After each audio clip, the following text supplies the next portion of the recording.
Hello, we're here with MMA News Canada. I'm Brent Carlip, about to phone Lee Main, the promoter and longtime promoter of Rumble in the Cage.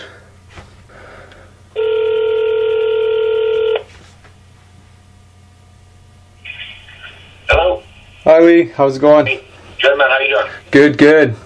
So, yeah, you have a fight card coming up this weekend. You have Rumble in the Cage 42, and that's on this Saturday in Lethbridge. That's right. What do you have to say about the card? It's a great lineup. It's always really exciting fights that we put on for Rumble in the Cage. Jordan Meehan's main event versus Keto Allen, who's a strong wrestler and a good fighter, so that's going to be interesting to see how that pans out and how Jordan can handle Keto's wrestling and what Keto can do to handle Jordan's striking and ground game. So that should be really interesting. And Brad Cardinal's defending against Bob Roy from Bernie, and he's a good, talented fighter. A lot of scrap in him, so that's going to be a really good fight. And I got all my new guys fighting as well. They always put on a great show, so it should be a really exciting 13 fights, and it's going to be a real good time. Yeah, you bet.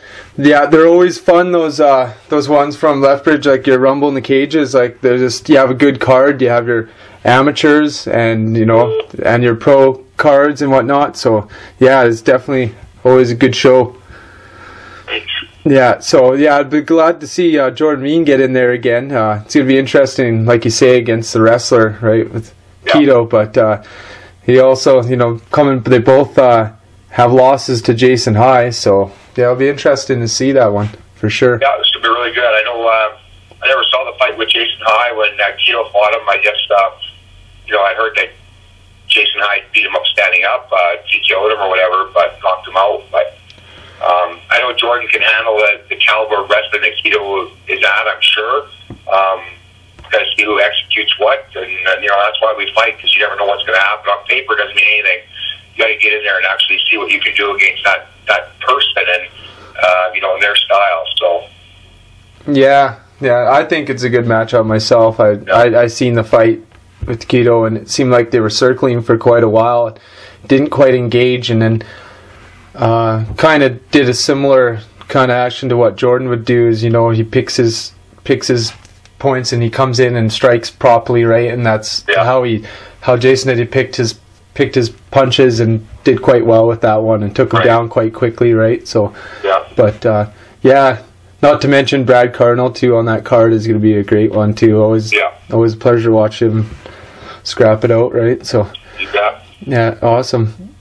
Okay, so anything else? And there was a couple changes to this card, right? There's always changes to the lineup due to injuries and that kind of stuff. I had one of the guys, Tyler Hillebrand from my gym, blew his knee out grappling, just defending a takedown. His knee got caught and buckled, and so he's out. But luckily, we got a replacement fighter from Trail to fight Lance Gore from Dynamic Gym in Calgary. So that's a guy training hard for a fight. Hate to lose it the week of, so I was able to find a replacement for him, and I was able to bump up. I don't like to have less than 12 fights on a show. I just think that's a good number, especially the MMA. They go so fast. So I was able to add a couple fights last minute, and everything will be good. So tonight I'm going to issue out the official fight lineup and the order and everything. I'll send that out tonight to everybody, and then hopefully with weigh-ins, everyone making weight, no cancellations. That should be the card for Saturday night. So good to hear. Yeah, on another note, reading around the internet and whatnot, there was word in the MMA world about you throwing up $50,000 to put on a tournament to involve 8 promoters, and what can you say about this tournament and why has this come about? Go ahead.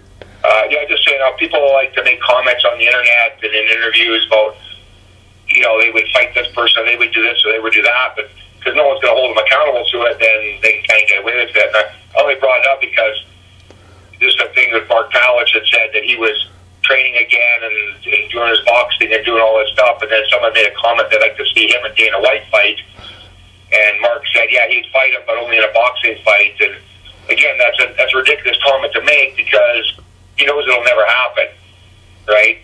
So that's why you can get away with saying things like that. And I just said, well, look, if promoters want to start fighting, and there's some of us that do already. We coach, we fight, we promote, whatever, and we have, respect for the sport and what everyone's doing. But if it, a lot of guys are about the money, so I'll put up some money if guys want to step in there and fight, because there's no easy fights. But Yeah. I doubt there's going to be 8 promoters that are willing to get in there and do a tournament over several shows. But if they do, I'm willing to do it. And I know some of the other guys would be. So we'll see if it ever happens. But I don't know. Yeah, no, that'd be an awesome thing to happen. Like you say, you never know. It most likely won't happen, but that'd be a great thing to happen. I'd be probably more interested in watching that than I would in the big Strike Force tournament that they're having, even though that's a great tournament. It's interesting, and especially open weight class type thing. We get bigger guys, smaller guys, and see what happens. It should be fun. For sure, awesome. Well, I'm glad you called them out on that, and it'll be hopefully something develops in that area. But yeah, all they got to do is call me, and they got to let me know they're in. I got a couple guys that said they would do it, so you never know. There might be 8 that step up and want to fight. If there's 8 that want to do it, I'll arrange it. So right on. See what happens. I mean, I got plans to fight this year on my own, anyways, on different shows and stay in shape. So I'm going to be doing it anyway. So might as well get punched in the head for a good cause. So you bet. Awesomely. Well, I'm looking forward to watching that card this weekend, and I hope everything goes well with the weigh-ins and everything, and I'm sure we're going to have a great card again. Yeah, it's going to be great. Again, for those who can't make it to a show live in Lethbridge, it's a very big crowd, 1,500 to 2,000 people is our average. If you can't make it, you can watch it on live, GoFightLive.tv. You can watch it on the internet, so it's a great stream and good quality, so yeah. Yeah, you bet. We have that also on our website. If anyone wants to go there too, Go Fight Live. You bet. Okay, thanks, Lee, for your time today. You bet. Thank you. Okay, you bet. Bye. There you have it from Lee Main himself. He'll be throwing down 50 G's on that tournament for 8 promoters to come together and start a tournament. Be great for all the fighters. I've been fighting for them for a long time to see them fight in the ring or a cage or whatever it is, whatever modified rules they take. But anyways, don't know if that's going to happen, but what I do know is going to happen is Rumble in the Cage 42 this weekend. Go there, get your tickets, or else go on our website, MMA News Canada, and go to GoFightLive.tv. That's everything from MMA News Canada.